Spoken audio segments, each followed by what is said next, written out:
Kita tuh didudukin di auditorium gitu, di hall lah. Dan kita langsung dikasih pahitnya. Ketika lu sekolah tuh belajar apa sebenarnya sih? Waktu gue sekolah masak itu, tiap hari tuh gue excited banget. Gue udah ngeliatin di buku sekolah kita kan, kayak besok kita masak ini seru banget yang kayak gitu. Kita baru baca resepnya aja udah kayak girang sendiri gitu kan. Dengan lu mengambil profesi ini, dengan lu menempuh jalan ini, lu jangan mikir lu bakal jadi celebrity chef. Tahun 2011-2013 lagi heboh-hebohnya Master Chef dan kebanyakan orang yang mau sekolah masak karena, tapi best momennya itu adalah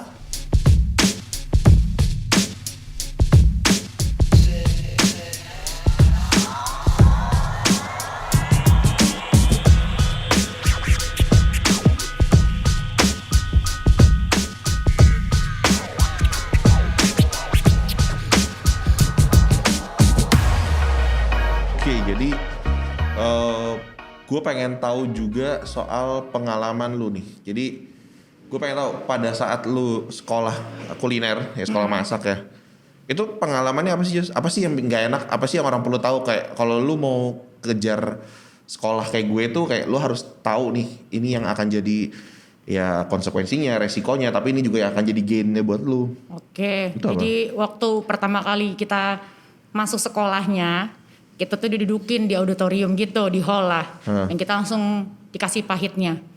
Kayak dengan lu mengambil profesi ini, dengan lu menempuh jalan ini, lu jangan mikir lu bakal jadi celebrity chef. Oke. Apalagi waktu itu zamannya tahun 2011-2013 lagi heboh-hebohnya Master Chef dan kebanyakan orang yang mau sekolah masak karena mereka pengen tampil. Karena sosok chef itu tiba-tiba jadi keren. Bener. Karena mulai diangkat di depan media kan. Benar. Tapi kenyataannya yang dikasih tahu sama mereka adalah lu bakal nggak bisa ngerayain hari besar sama keluarga lu. Iya. Gak usah mikir sama papa mama, once lu berkeluarga lu nggak bisa ngerayain bareng anak lu. Mungkin hari ulang tahun anak lu lewatin karena itu lagi hari Sabtu dan itu Sabtu posisi apapun itu lu pasti lu kerja gitu. Sama orang kerja lu libur, orang libur lu kerja, lu kan kehilangan kehidupan sosial lu. Gitu. Makanya kenapa chef itu biasa temenan sama chef. Karena jadwalnya mirip-mirip. Iya memang mau nggak mau ya kayak. Iya lu liburnya weekdays gitu kan, lu nggak mungkin dapat libur weekend gitu. Iya. Itu waktu kita denger yang kayak oke. Sampai akhirnya ngejalanin FOMO banget. Teman-teman gue kan banyak yang kuliah di uni-uni normal gitu lah, bukan ambil masak. Yeah. Jadi mereka tuh kayak bisa hangout, bisa klub. Gue yang kayak oke, gue masih di sini dan gue masih kerja. Gue cuma bisa ngeliat di grup doang. Tapi lama-lama jadi ya udah biasa aja lo. Waktu gue bisa request cuti gitu hari Sabtu gue mau libur. Pas gue libur gue juga jadi ngerasa aneh sendiri. Aduh ribet, biasanya gue jalan di jalanan cepet banget, sepi. Sekarang gue jadi harus ngantri. Gitu kan. Jadi udah jadi bagian dalam hidup lo aja. Gitu. Dan yang pasti dikasih tahu kerjaannya tuh nggak glamour sama sekali. Lo kerja tuh jam kerjanya panjang banget. Gue nggak tahu kenapa di Indo selalu dikasih tahu ya 9 jam kerja, ada 1 jam break, lo 8 jam kerja. Hitungannya kenyataannya sebenarnya nggak pernah kayak gitu. Exactly. Semua orang juga tahu lo pasti lebih kerja lebih dari shift lo dan most likely nggak dibayar overtime-nya. Gitu. Waktu di Australia sendiri kita juga nggak dibayar. Maksudnya hoki kalau lu bisa dapat orang yang mau ngebayar lu per jam, tapi kebanyakan kagak karena mereka ngelihat lo lu international student, lu butuh duit. Ya udah gue kasih segini, lu kagak mau cari tempat lain gitu kan. Jadi lu dibayarnya per hari, dalam sehari itu lu either kerja 12 jam atau 18 jam. Itu fakta di lapangannya. Itu fakta di lapangannya. Gitu. Terus pada saat lu sekolah nih, gue penasaran sih karena sebagai orang yang akhirnya juga bermimpi-mimpi untuk bisa sekolah. Ketika lu sekolah tuh belajar apa sebenarnya sih? Teknik. Lu belajar teknik, lu belajar disiplin. Itu sih 2 yang paling gue dapat. Jadi gue tuh orangnya kan lecek ya, maksudnya kagak rapi gitu. Jadi pernah waktu itu gue sebelum kelasnya mulai, jadi setiap dalam 1 hari sekolah tuh ada 10 jam sekolahnya. 10 jam tuh dipecah 3. Jadi ada break kayak 20 menit, 30 menit in between. Gue suka tidur. Kalau tidur tuh baju chef gue lecak. Kalau baju chef gue lecak, gue kagak boleh masuk ke demo kelas. Jadi kita ada teori, demo sama praktikal. Jadi teori ya belajar teori. Demo itu lu duduk di hall, depan chefnya masak. Dia akan ngasih tunjuk apa yang kita akan masak hari ini. Terus kita masuk ke praktikal, kita akan langsung praktekin gitu kan. Waktu itu gue gak bisa masuk ke kelas gara-gara baju gue lecak. Gue disuruh keluar, suruh beli seragam baru. Jadi sedisiplin itu. Segitunya, dan seragam itu mahal banget, atasan $70. Gue langsung kayak oke, gue gak mau baju gue lecek lagi karena gue gak mau keluar duit. Gitu. Dan waktu lu masuk ke dalam kitchen itu, dan lu ngasih hasilnya, dia bukan cuma nilai dari hasil masakan lu. Dia nilai selama berjalannya 3 jam itu waktu, lu gimana sih nyusun workflow lu. Oke. Apakah rapi, apakah acak adut, apakah lu banyak mondar-mandir. Karena yang benar adalah lu jangan mondar-mandir. Lu siapin dulu semua bahan, lu bikin station, walaupun station lu cuma 1, lu bikin station lagi untuk permakanan seperti apa. Oke. Jadi lu diajarin untuk efektif dan efisien. Oke. Gitu. Jadi itu yang sebenarnya membedakan orang-orang yang belajar masak ya dengan sekolah, dengan lewat akademi, atau itu dengan yang ya otodidak lah. Maksudnya kita cuma belajar dari dapur kita sendiri aja. Bener-bener ya berarti tadi ya manajemen ya. dapurnya ya. Betul. Oke.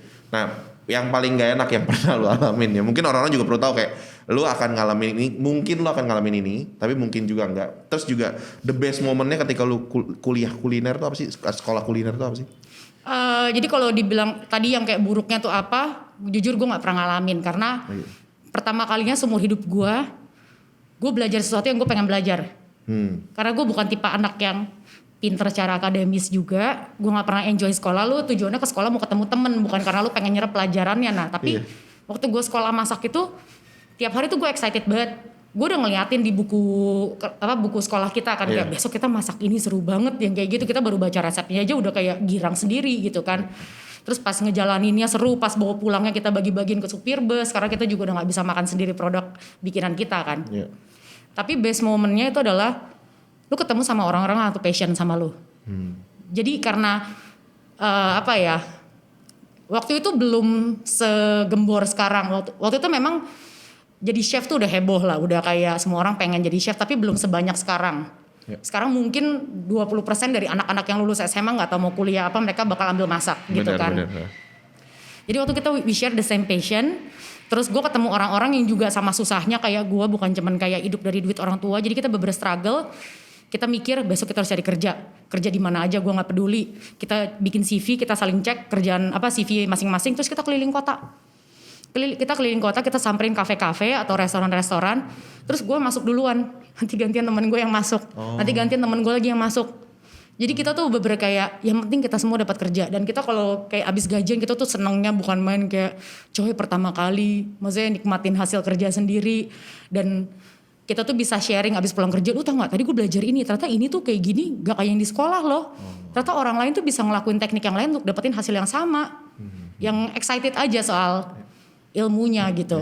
Dan ini kan ilmu praktis ya, gue bilang ilmu praktis lah ya. Artinya bukan cuma bener-bener ya textbook, pokoknya cuma bisa begini, nggak juga sebenarnya. Nggak juga, ternyata lu temuin banyak cara di luar sana. Tapi kadang tuh ada aja orang yang kayak, ini salah, sekolah gue gak ngajarin kayak gini. Kayak bro, sekolah lu ngajarin satu hal, di luar tuh ada 10 hal lain. Dan hasilnya akan tetap sama. Dan lu kalau blind tasting lu gak tahu yang mana, lu makan semuanya rasanya sama aja. Setiap orang punya caranya masing-masing, basically kayak gitu. Oke. Nah, tarik lagi sedikit soal kuliah, berarti kuliah lu selama 1,5 tahun ya? Jadi programnya itu 1,5 tahun. Sekolahnya bener-bener hanya 9 bulan. 9 bulan itu dipecah jadi 3 term kan. Setelah 9 bulan sekolah, lu harus 6 bulan kerja. PKL. Dan lu kalau nggak kerja itu kan lu ada logbooknya harus lu isi dari kerjaan lu bla bla bla, ditanda tangan oleh head chef lu bla bla bla gitu kan. Lu kalau nggak punya itu nggak lulus. Gitu. Begitu lulus, gelar lu apa? Diploma. Nah ini teman-teman juga perlu tahu, maksudnya apakah begitu lulus gua bisa langsung bilang lu chef Jocelyn? Bisa, nggak masalah. Tapi gini ya, kayak chef itu cuman gelar buatan. Kalau buat gue, sorry kalau yang lain tidak beranggapan yang sama. Kayak even kita di sekolah aja, guru kita manggil kita chef. Chef, kayak kita sudah diperlakukan seperti seorang yang profesional, gitu kan. Tapi chef itu apa sih sebenarnya? Apakah itu kayak lu orang yang paling tinggi di kitchen? Nggak juga, chef itu adalah tukang masak, gitu. Dan gak necessarily lu cuman bisa dipanggil chef kalau lu ngikut kayak lu nempuh jalur akademis masak gitu loh. Siapapun bisa jadi chef, bahkan orang yang gak kuliah pun, yang gak sekolah masak, asalkan mereka terjun ke lapangan. Karena kebanyakan orang putih seperti itu, bule-bule mereka gak sekolah masak, mereka dari umur 13-14 tahun mereka udah kerja buat nyari duit tambahan, dan mereka biasa kerjanya dari cuci piring dulu gitu kan, kerjaan yang paling bawah lah, yang kayak ya udah yang penting lu kagak pecahin piring, lu selamat di hari pertama gitu kan. Dari situ baru naik gitu. Dan dia bisa aja dibilang chef walaupun dia nggak nempuh pendidikan masak. Oke, berarti memang nggak satu-satunya jalur juga berarti kan? Enggak sama sekali. Oke, nah kalau ngomongin soal experience lu selama bekerja, tadi kan experience lu selama kuliah. Kalau ngomongin selama bekerja, apa yang orang-orang juga perlu tahu sih ketika lu masuk ke professional kitchen, bahkan kayak etikanya sebenarnya seharusnya seperti apa sih? Karena kan yang gua tahu nih, gua kan suka banget nonton salah satunya Gordon Ramsay. Gue tahu lah acara-acara dia kan kayak ya itu dimarah-marahin, terus yang kayak lu bisa diusir kalau emang lu kerjanya nggak bener gitu. Iya. Nah maksudnya in real life-nya memang bener-bener di lapangannya tuh faktanya gimana sih sebagai seorang profesional chef? Jadi ya Gordon Ramsay obviously itu kan for the camera ya. Iya, iya. Tapi kenyataannya kalau lu memang memperlambat kerja tim, lu pasti diusir. Ya tergantung chefnya itu siapa ya. Tapi kayak gini loh, kayak misal dalam satu docket order, itu kan ada beberapa makanan yang diorder. Ya. Dan selama ini gue kerja, makanan yang diorderin saya kayak appetizer harus keluar bareng semuanya. Oke. Setelah itu main course kan. Iya, benar. Tapi appetizer, saya kayak di main course ada 5 item. 5 item ini kan gak dikerjain sama satu section doang. Bener. Ini kan dikerjain sama 3 section let's say, Ya. berbeda. Itu harus komunikasi. Dan kita udah harus sadar siapa yang makanannya paling cepat, siapa yang makanannya paling lama. Jadi yang makanannya paling cepat ini akan nanya sama yang makanannya prosesnya paling lama. Lu berapa lama naik? 5 menit. Dia menit ketiga dia baru proses. Oke, biar keluarnya tuh jadi biar sinkron semuanya ya. Lu kesel gak sih kalau lu pesan makanan di restoran, lu udah makan sampai habis, temen lu baru datang makanannya. Itu yang kayak kurang bagus manajemennya. Iya, iya. Kayak gitu. Oke. Jadi kalau lu udah merusak kerja tim, bye. Karena semua orang di sini berusaha untuk ngelarin kerjanya dengan benar loh. Oke. Gitu. Iya.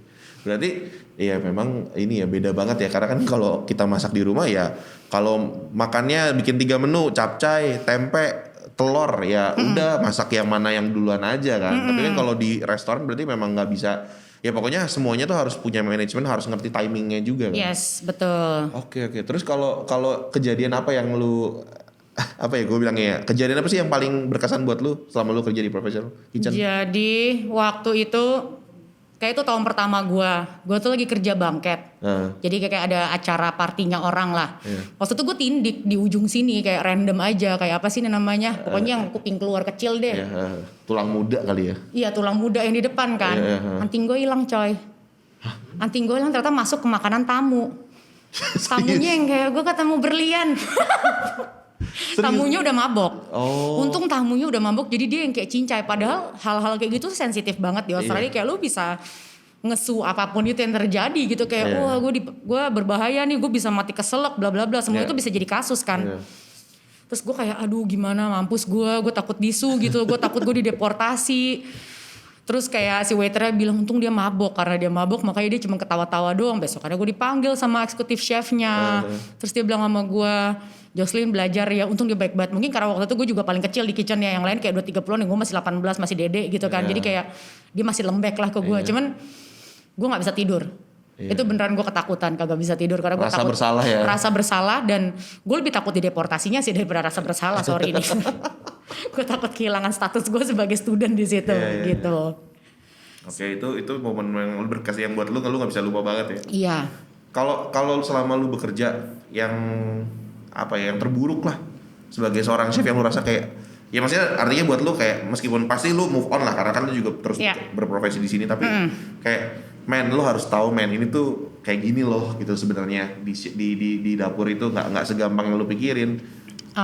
Mungkin dari posisi yang udah tinggi aja kali ya. Boleh. Jadi waktu itu gue inget banget gue baru masuk Gioi, itu gue baru masuk 2 minggu. Dan di Gioi itu hari Minggu itu adalah hari paling ramai. Minggu lunch, orang pulang gereja, keluarga semua makan di Gioi. Nah waktu itu sous chef gue 2 biji ninggalin gue buat opening restoran di Surabaya. Jadi gue sendirian. Terus hari Minggu tuh banyak banget keluarga ribet yang kayak gue mesen ini tapi gue kagak mau pakai ini. Iya kan. Dan gue waktu itu di situ baru sebagai pemimpin. Jadi anak-anak ya gue juga nggak bisa maksa mereka untuk langsung respect. Itu kan the respect is earned gitu kan. Lama lah butuh waktu. Benar. Ini orang punya 2 wok, orderan wok banyak banget. Yang satu dipakai buat ngerebus. Gue kayak coy ini lagi servis, kenapa lu ngerebus barang? Ini harusnya semuanya kan masak gitu kan. Terus dia kayak cuekin gue gitu kan. Terus ada orderan patai, no toge, no udang, ganti ayam. Pokoknya kayak gitu lah, terusnya no sayur. Yang customize banget lah ya. Yang kayak buset banyak no-nya nih kan. Terus gue udah ngejar itu, dia masih ngerjain yang baru-baru. Sedangkan itu udah paling pertama keluar, yang harusnya paling prioritas. Akhirnya makanan keluar gue cek, oke nggak masalah. Coy ada toge kesempil kecil. Ibunya marah banget. Ibunya manggil gue, saya mau ketemu chefnya. Terus gue kayak oke, terus gue keluar, maaf ya Bu ya, saya minta maaf. Ibu mau dessert apa saya kirimin. Terus gue juga langsung sok-sok manggil manajer, kasih diskon 10%, kayak siapa gue gitu kan. Terus enggak, saya nggak butuh diskon, saya nggak butuh dessert gratis. Kamu telah merusak hari ulang tahun suami saya. Gue yang kayak bro, satu toge lu makan nggak akan mandul. Gitu kan, kayak yang ada tambah subur yang kayak. Tapi kayak ya udah, maksudnya customer adalah raja gitu kan. Cuman ya ampun, sesimpel itu loh. Makanya jujur aja punya restoran gak gampang sih. Lu harus setebel itu kuping dan muka lu. Iya. Gitu.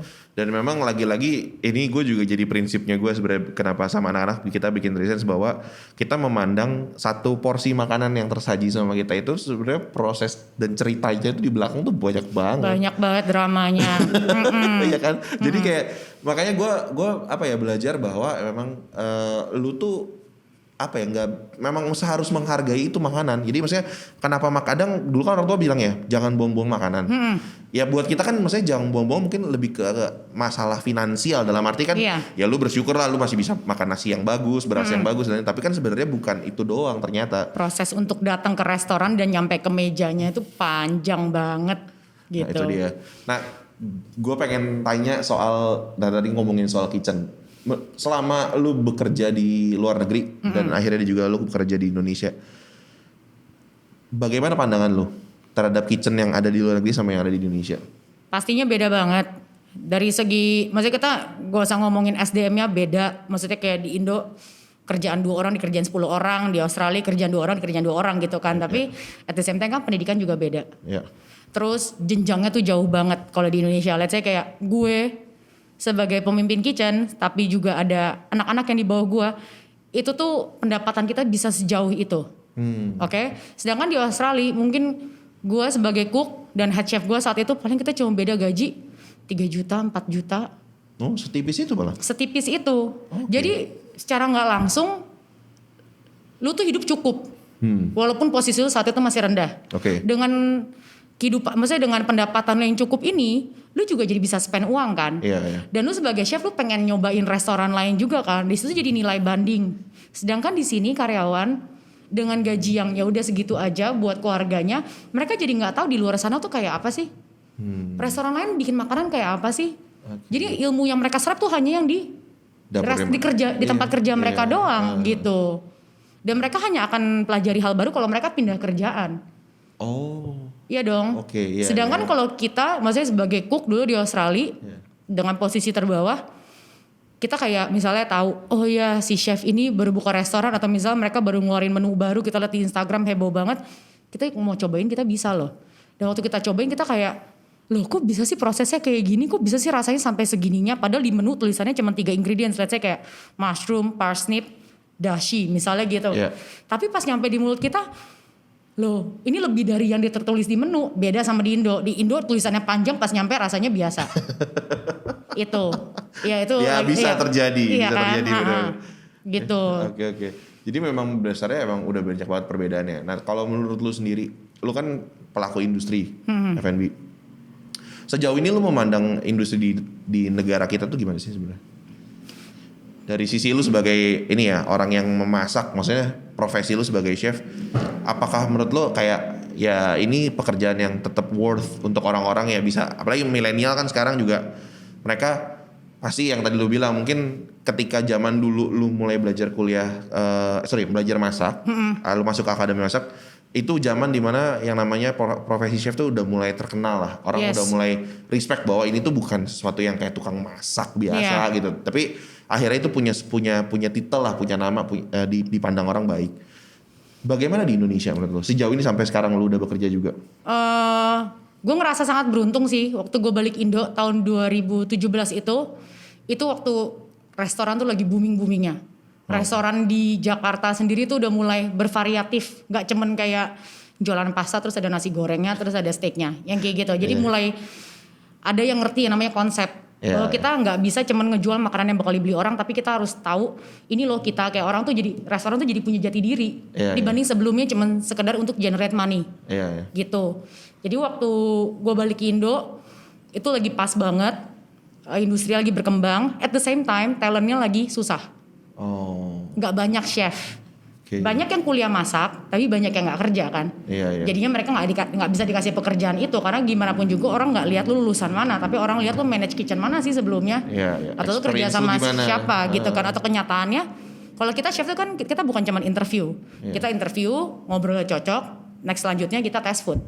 Masakan gue kayak apa sih, masuk nggak, bisa dijual di tempat lu nggak? Nah, itu orang-orang baru tahu tuh. Berarti ketika hiring chef, nah teman-teman bukan cuma di interview aja, lo harus buktiin kemampuan lo. Nah itu di situ tuh proses itu lo harus langsung bikin menu dengan temanya si restoran ini, atau cuman lo perlu masak apa yang udah lo masak di restoran sebelumnya? Ya pinter-pinternya lu kalau mau keterima ya lu harus jilat mereka dong. Lu harus bikin makanan yang kira-kira masuk sama rasa mereka. Biasanya sih kalau gue mau masuk ke satu restoran, gue makan dulu. Gue makan dulu terus gue lihat sampai mana emang ternyata makanannya, contoh di Gioi makanannya udah enak. Emang dari awal tuh mereka udah establish gitu dengan makanan enak mereka. Tapi gimana caranya gue bisa masak style gue tapi yang tipe bisa dijual di tempat mereka. Jadi gue kayak gue kan lihat nih dari rasa-rasanya, dari menu pilihan rasanya tuh kira-kira let's say kayak kecombrang, daun kari, sereh. Terus gue bikin versi gue menggunakan 3 rasa Gioi itu. Dari situ patokannya tiap kali gue bikin menu itu kira-kira perputarannya di situ. Dan andaikan mau keluar dari situ masih bisa dimakan bareng sama makanan lain yang udah existing. Bukan yang ngejomplang. Oh bukan kayak gini ya, ini karena gue orang awam, gue tuh taunya gini, misalnya gue datang ke satu restoran yang misalnya, kan kalau Gioi itu kan gue bisa bilangnya lebih ke cafe gak sih? Maksudnya kayak Southeast Asian, enggak, gue mah bilang warung itu mah. Warung ya malah. Lebih kayak warung sebenarnya. Nah kalau misalnya lu datang ke satu restoran, misalnya dia gayanya western misalnya ya, masakannya western. Tapi sebenarnya pengalaman lu sebelumnya ini gak western. Nah itu maksudnya itu apakah langsung jadi hal yang sangat bermasalah sebagai misalnya business owner ataupun sebagai mungkin posisinya yang lebih tinggi daripada lu, misalnya lu sous chef nih masih begitu dia head chefnya lihat lu dulu di Chinese restoran kayaknya lu nggak akan bisa juga di western, apa kayak gitu atau apa memang tetap yang penting kayak tadi, karena gue penasaran sebenarnya lebih ke arah bagaimana juga kaitannya lu mengkonsepkan, apalagi lu sebagai head chef itu kan lu create menu juga dong, karena pasti lu mau lah, nggak mungkin selama 5 tahun berjalan bisnis ya menunya itu terus, nggak mungkin juga kan. Itu gimana sih sebenarnya prosesnya? Jadi dari hiring dulu maksudnya. Dari hiring sampai akhirnya lu juga bisa create menu sendiri. Jadi dari hiring gue kebiasaannya nih kayak kita mau buka restoran tapi bukan restoran kita ya, kita lagi ngebukain restoran orang. Restoran orang ini kita udah tahu konsep makanannya seperti apa karena udah jadi menunya. Nanti misalnya konsepnya backgroundnya tuh western, gue bakal nyari orang-orang yang emang udah bisa misalnya ngegrill, at least masak steak bisa, masak ikan bisa, sisanya merem karena itu technical kan. Dan itu kan costnya mahal, protein itu kan mahal, apalagi seafood kan. Jadi kayak gue nggak bisa tuh lu gagal masak terus gue buang, food cost gue bengkak gitu. Jadi mendingan cari yang pengalaman at least udah 2 tahun atau misalnya 1 tahun tapi di restoran yang terkenal dengan makanannya enak banget kayak gitu. Jadi sesuai dengan posisinya. Kita pernah waktu itu mau buka Gioi Peak, at the same time kita mau buka restoran di Menteng, itu kayak restoran yang orang. Restoran orang ini tuh western, yang di Gioi Peak ini kan ya udah Gioi gitu kan, Southeast Asian kan. Sehari tuh yang datang 40 orang. Jadi gue interview 40 orang, gue langsung nanya lu kerja di mana sebelumnya. Kalau dibilang restoran Cina ini, oke lu bisa walk, bisa. Oke gue langsung geser ke Gioi. Jadi gue geser ke sini. Jadi sesuai dengan tempatnya. Jangan gue tuh set people untuk fail di kerjaannya. Jadi misalnya kayak emang dia basicnya Chinese, masa gue sengaja taruh di restoran western, itu kan gue yang bodoh. Gue yang hiringnya nggak bener gitu loh. Jadi sesuai dengan background mereka aja. Nah terus bicara cara penciptaan menu nih, lu sebagai head chef itu gimana biasanya? Agak random. Kadang gue tuh bengong, gue kepikiran, aduh kayaknya rasa ini lucu gitu kan. Atau misalnya tergantung nih menunya untuk apa, menu permanen atau menu seasonal. Kalau seasonal misalnya Christmas, gue akan bikin sesuatu yang mengingatkan orang kalau ini tuh festif. Iya kan? Kalau festif artinya lu makan sesuatu yang lebih mahal dengan protein yang lebih mahal. Misalnya lu bikin lobster atau apa. Tapi rasanya tetap sesuai dengan konsep restoran itu, rasanya Asian. Terus kalau misalnya Chinese New Year, bikin char siu, tapi char siu-nya dari pork ribs. Biasanya orang kan pakai pork neck atau pakai pork shoulder. Cuma diganti aja proteinnya, bentukannya, potongannya. Terus misalnya Lebaran, berarti makanannya yang lebih Indo. Manis misalnya. Misalnya lebih manis atau misalnya apa ya? Nggak pernah kayak gitu juga sih sebenarnya, kayak kalau enak ya udah. Kalau enak dan nggak ada di permanen menu, maksudnya kayak kalau enak kita jalanin. Nanti kalau misalnya udah lewat zaman, udah lewat seasonnya, udah lewat seasonal menunya, masih ada yang nanyain, itu bakal take into consideration untuk masuk ke permanen menu tahun depan. Kayak gitu. Jadi saat kita bikin menu baru itu bukan yang kayak dadakan bikin, ada yang dadakan bikin juga, ada yang kayak ini orang pada nanyain, ini orang feedbacknya bagus dari yang 2 tahun lalu atau 1 tahun lalu kita masukin. Oke, berarti per tahun biasanya ganti menu atau menambah menu mungkin bisa dibilang gitu. Tergantung bosnya. Tetap tapi berarti emang itu nggak ada. Setiap restoran beda-beda. Ya nggak ada pakemnya ya. Nggak ada pakemnya, tapi tergantung juga kayak apakah di restoran lu tipe customernya yang bisa balik seminggu 2 kali 3 kali. Nah itu lu harus pintar-pintar inovasi menu. Karena lu make sure mereka tetap balik dengan nawarin sesuatu yang berbeda kan. Nah Jas, jadi gue mau nanya nih, kalau gue makan ke restoran, pengalaman gue kan macam-macam ya menarik. Tapi rata-rata kalau gue datang ke restoran tuh suka ada restoran yang gue nunggu makanannya tuh bisa 30 menit, 40 menit. Tapi ada juga restoran yang gue tahu dia rame, tapi kayak bisa 10 menit udah nyampe. Itu sebenarnya kenapa sih? Apa yang terjadi sebenarnya di restoran? Jadi kayak pertama menu apa dulu yang lu pesen kan. Terkadang tuh restoran tuh udah ngebaca kayak top 5 selling itemnya tuh let's say 5 makanan ini. Jadi 5 makanan ini udah di prepare lebih baik. Let's say kayak udah 70% 80% ready, saat ada orang order mereka cuma finishing. Karena mereka tahu itu yang bakal keluar at least 80 porsi atau 50 porsi dalam sehari. Dan juga kalau terutama restoran-restoran yang cabangnya udah banyak gitu ya. Mereka pasti punya kitchen produksi. Central kitchen ya. Central kitchen gitu ya. Jadi mereka tuh bakal proses. Maksudnya tujuannya mereka bikin central kitchen ini adalah gimana caranya gue punya let's say 5 outlet dan 5-5-nya ini makanannya sama, rasanya sama. Setidaknya mereka udah ngelarin 70-80% prosesnya itu dikirim dalam keadaan beku atau enggak beku tergantung produknya apa. Terus di outlet itu cuman tinggal finishing, as in kayak apakah digoreng doang, apakah tinggal dipanasin doang. Dengan kayak gitu ya setidaknya kalau beda itu beda tipis ya 10% lah 5-10%. Tapi sedangkan kalau diolah di tiap outlet yang berbeda dengan menu dan item yang sama walaupun kita udah ada resepnya, tiap tangan beda hasilnya tetap. Berarti gitu. Kalau ada peribahasa yang kalau di orang-orang yang biasa masak tuh nenek gue juga suka bilang kayak kalau yang ngulek sambal beda tangan aja itu bisa beda rasa. Itu menurut lu emang bener? Bener. Jadi kayak gimana ya? Maksudnya orang tuh kadang suka takut resepnya tuh diambil. Kalau dari gue pribadi gue mau jujur aja ambil aja anjir. Lu bisa masak yang sama nggak kayak gue? Karena kan resep itu kan cuma tulisan ya, maksudnya bahan gitu ya, gramasi bahan. Tapi metodenya, misal gue bilang sote sampai brown, misalnya gue tulis gitu. Tapi lu tahu nggak harus sebrown apa? Untuk dapetin complexity dari bahan itu. Misalnya let's say kayak lu mau bikin saus, base-nya tuh onion pertama. Onionnya gue bilang sausnya sampai caramelize. Caramelize buat gue sama caramelize buat lu beda. Bisa aja buat yang gue bikin menurut lu gosong. Jadi lu bakal bikin warnanya lebih muda. Padahal dengan warnanya lebih muda rasanya nggak keluar. Kayak gitu. Jadi itu kenapa ada central kitchen. Jadi biar bisa kontrol rasa sama ya pas nyampe di restoran storage lu nggak terlalu penuh deh. Lu udah terima barang jadi, instead of lu kayak cabai 20 kilo gitu kan. Lu udah dapat sambal yang 10 kilo doang, kayak gitu. Berarti lu akan suggest untuk orang-orang yang untuk prepare cabang. Misalnya lu sukses banget di restoran pertama lu, ketika lu sudah mulai memikirkan gue pengen punya beberapa cabang ke depannya.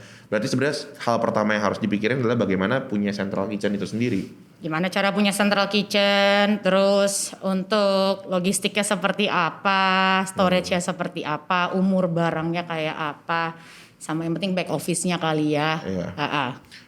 Nah next, ini juga pertanyaan soal memasak. Biasanya kalau gua masak nasi goreng satu porsi dengan bumbu tadi udah ada pakem lah misalnya let's say. Terus ketika gue bikin makanan harus tiba-tiba orderan datang penuh, kan lo kan juga pasti ngalamin gitu dong, tiba-tiba tiket penuh nih. Dan maksudnya gini, gue tuh ngebayangin gini, jadi restoran yang kayak tadi lu bilang, Van misalnya gue dapet 10 tiket dengan 10 main course, terus kemudian 5 appetizer. Nah lu gimana manage-nya? Apakah harus langsung dimasak 10-10-nya bersamaan atau gimana sih sebenarnya? Dengan 10 item yang sama ya. Karena ada 2 wok, dipecah lah, max 3. Sekali goyang 3 aja gitu, karena di atas 3 apalagi kalau di wok gitu ya lu nggak dapet wok-nya gitu, kecuali kalau misalnya tipenya yang digoreng ya goreng mah goreng aja 10 porsi nggak masalah, atau misalnya manasin makanan di panci mah manasin makanan aja. Yang suka agak susah itu adalah wok, karena makanan yang lu gitu itu bumbunya kan di tempat. Iya kan lu bumbuin di tempat dan lu kalau pesan makanan restoran lu tuh harus dapat wok nya, kayak bau-bau gosongnya. Iya, Kalau smoky-nya. kebanyakan isian di dalam wok itu yang ada malah steamy. Iya. Jadi kayak keluar embun gitu. Becek-becek gitu. Basah. Iya. Jadi nggak dapat efek wangi wok nya. Oke. Jadi harus ada maksimumnya, sekali goyang tuh berapa deh, gitu ada standarnya masing-masing lah gitu. Oke, itu yang biasanya cara men-solve tiket banyak gitu dalam itu ya. Iya. Berarti tetap pada prinsipnya ketika misalnya dalam satu tiket pun itu juga misalnya berbagai macam menu, ya sistem ujung-ujungnya harus nyesuaiin ritmenya, siapa yang paling lama, siapa yang paling cepat masaknya itu Betul. harus dikerja semua ya. Nah itu biasanya sih ya itu tugasnya lu sebagai kepala dapur, atau misalnya lu nggak ada kepala dapur, lu ada sous chef. Kalau nggak ada sous chef adanya CDP gitu kan, itu kan 3 orang yang kunci gitu di kitchen. Lu harus sambil plating, sambil bantuin masak, sambil ngecekin belakang lu pada aware nggak sih, kayak dia tadi denger nggak sih lu manggil makanan ini untuk keluar gitu kan. At the same time lu harus manage gimana caranya 10 tiket ini jangan nunggu kelamaan. Biasanya gue selalu ngecekin jam di tiketnya, gue nggak boleh ngeluarin makanan di atas 15 menit. Ya standarnya gitu. Standarnya gitu, karena lu jangan mikir 15 menit dari doket itu nyampe. Kadang kan waiternya juga mondar-mandir dulu baru nginput makanan. Benar. Tamunya udah nunggu di luar berapa lama waiting listnya.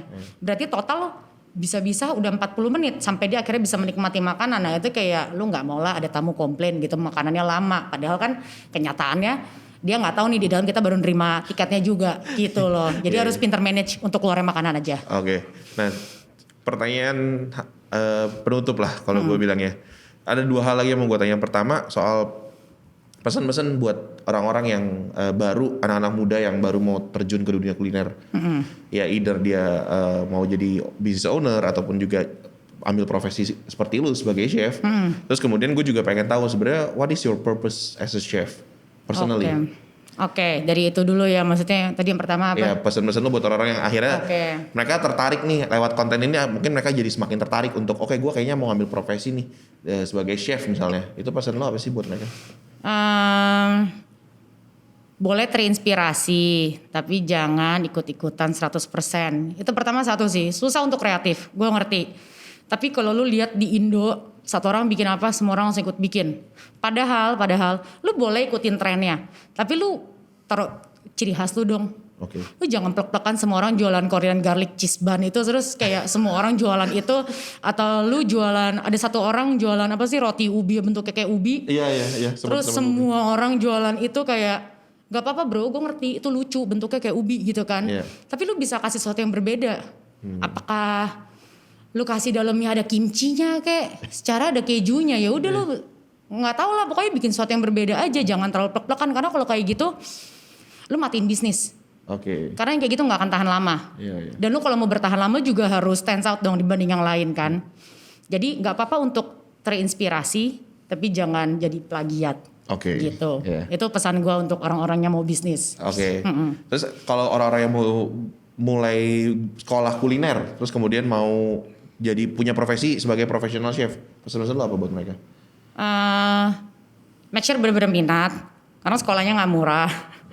Terus ya gimana ya, maksudnya ya itu aja sih, kayak lu kalau kayak tadi kan gue bahas tuh masalah orang ngikutin plek-plekan lagi trennya apa. Kalau lu bisa ngikutin tren, lu ngidupin banyak orang juga loh. Jadi kalau bisa bikin sesuatu yang menarik dan mudah untuk dijalankan sama orang lain, secara nggak langsung lu menggerakkan roda ekonomi juga. Gitu. Oke. Nah terus pertanyaan yang nomor 2 soal purpose. Kalau gue kan memang pure suka masak. Dari kecil gue suka masak, dan gue tipenya emak-emak. Gue suka masakin buat teman-teman gue, nge-hostin teman-teman gue datang ke rumah. Jadi ya gue pengen itu bisa gue jalankan sebagai bisnis dengan membuat makanan yang lebih tidak mengintimidasi, comfort food, dan orang tuh nggak mesti mikir 2 kali untuk makan di tempat gue dari segi harganya juga. Gitu. Oke deh teman-teman, gue rasa udah cukup lama ngobrol sama Jocelyn. Thank you banget Jos, gue banyak banget belajar hari ini. Gue juga baru tahu ternyata memang dunia chef yang gue ingini dari dulu juga ternyata nggak semudah itu. Karena ya buat gue sendiri ya masak sih. Gue cuma mikirnya kayak selalu dari dulu masak. Berarti memang kembali lagi teman-teman, kita nggak bisa ngeremehin. Tadi gue juga udah ngobrol sama Jocelyn, bener-bener makanan yang tersaji ke kalian, satu porsi piring yang tersaji ke kalian itu bener-bener prosesnya itu sebenarnya banyak banget ya. Itu bener-bener butuh perjuangan, butuh juga teknik dan lain sebagainya, butuh pengalaman juga. Jadi ya hargailah setiap makanan yang memang teman-teman bisa beli ataupun bisa makan ya. Oke teman-teman, thank you waktunya udah dengerin. Jadi jangan lupa juga tetap dengerin kita di Spotify, di Foodcast by Three Senses, dan juga follow YouTube kita juga di Three Senses. Nah, terus kalau mau teman-teman mau tahu lagi update-update episode berikutnya juga bisa follow di Instagram kita di threesenses.co. Oke, itu aja. Thank you ya Jos. Thank Bye-bye you. semuanya. Bye.